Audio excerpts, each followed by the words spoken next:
Previously on the diary.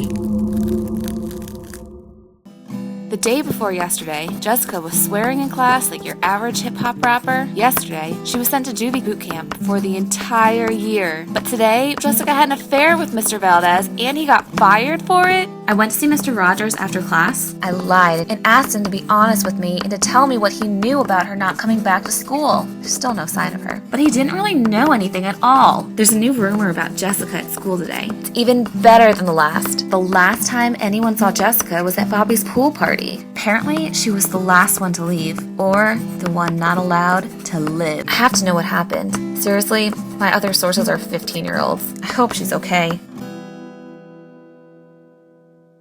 The following takes place on September 18th, 2012. Dear Diary, I knocked on Jessica's door, and it just opened by itself, so I came in. The place was a mess, like the initial stages of a future hoarder. Right in the center of the living room, just lying on the ground, was Jessica. She looked unconscious, so I hurried up to see if she was okay. Her eyes were extremely puffy, as if she had been crying a lot.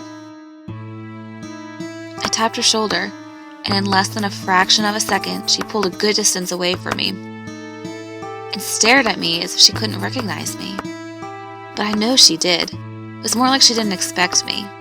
For a few seconds there, I think she tried to formulate a sentence, but when she couldn't figure out what to say, she just threw herself in my arms and started crying again. I slowly let myself hug her back. I resisted it only as much as I could. Eventually, I even had to lean back on the couch to give myself a rest because she didn't let go for over an hour. Finally, when I got the courage to speak, I whispered, "There are a lot of rumors in school about you. I didn't want to believe them, so I came to check up on you. How can I help you?" When she finally pulled herself together, she said, "Can you call the police for me, please?" I said, "Sure, what for?" She replied, "I need to report a dead body." I immediately understood the smell in the place wasn't from the messy living room. And then I saw it, behind her, the stiff body of a man, over 40, on the recliner chair, facing the TV. Instinctively, I pushed back on the couch, afraid, but I couldn't go anywhere. Jessica must have felt it, because she pulled away to look at me. "Jessica? Whose body is that?" In between sobs, she replied, "My dad. What happened to him?" "He killed himself."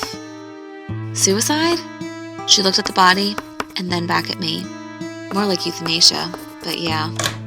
"Whoa, my mom just came in the room. Gotta go."